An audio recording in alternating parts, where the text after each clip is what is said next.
Assalamualaikum warahmatullahi wabarakatuh. Perkenalkan, saya Nabila Fauziah dengan NPM 2101074 Prodi Manajemen 2C. Di video kali ini, saya akan membahas mengenai korupsi.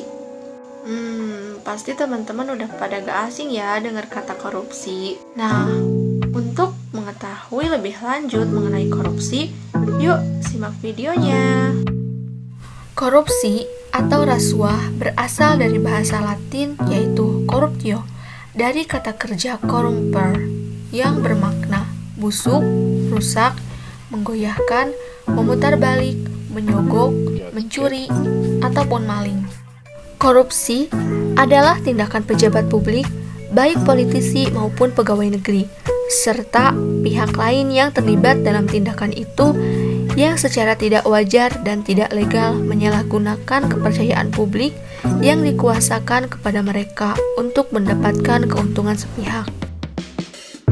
Pengertian korupsi secara gamblang telah dijelaskan dalam 13 buah pasal dalam Undang-Undang Nomor 31 Tahun 1999. Dari sudut pandang hukum, tindak pidana korupsi secara garis besar memenuhi unsur-unsur sebagai berikut: perbuatan melawan hukum, penyalahgunaan kewenangan, penyalahgunaan kesempatan atau sarana untuk memperkaya diri sendiri, orang lain, atau korporasi, dan merugikan keuangan negara atau perekonomian negara.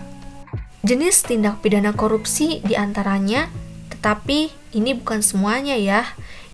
Yang pertama, memberi atau menerima hadiah atau janji, atau juga disebut dengan penyuapan.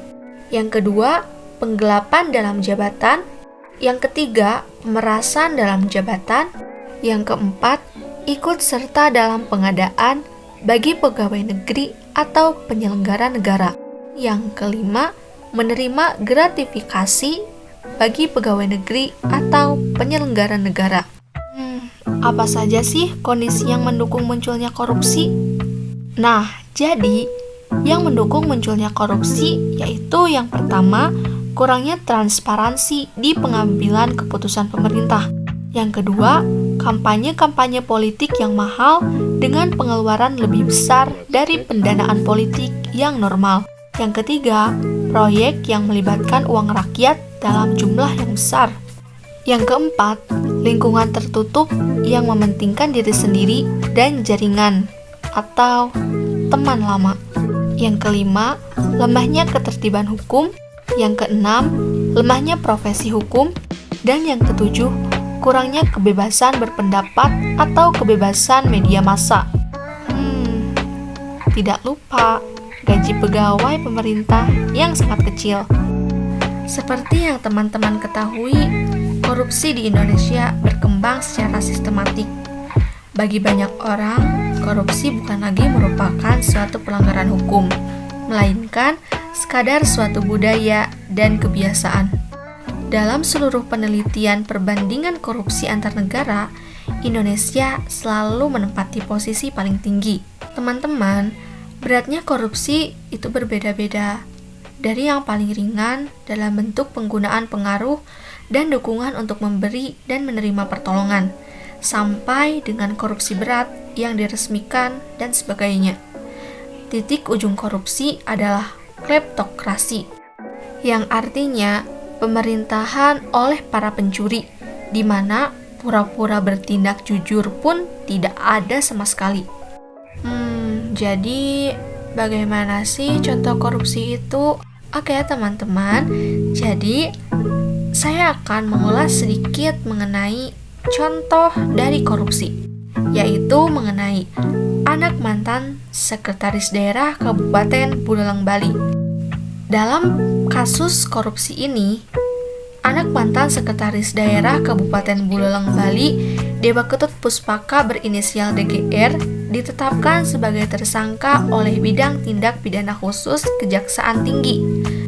DGR menjadi tersangka karena diduga membantu ayahnya melakukan korupsi dan tindak pidana pencurian uang atau TPPU. Sejak tanggal 24 Januari 2022, DGR yang memiliki hubungan keluarga dengan terdakwa Dewa Ketut Puspaka telah ditetapkan menjadi tersangka tindak pidana korupsi.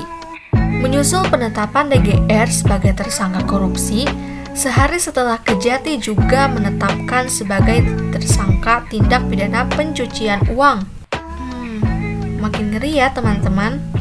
Tersangka DGR diduga melakukan tindak pidana korupsi, yaitu turut serta bersama-sama membantu terdakwa Dewa Ketut Puspaka untuk menyalahgunakan kekuasaannya sebagai Sekda Kabupaten Buleleng.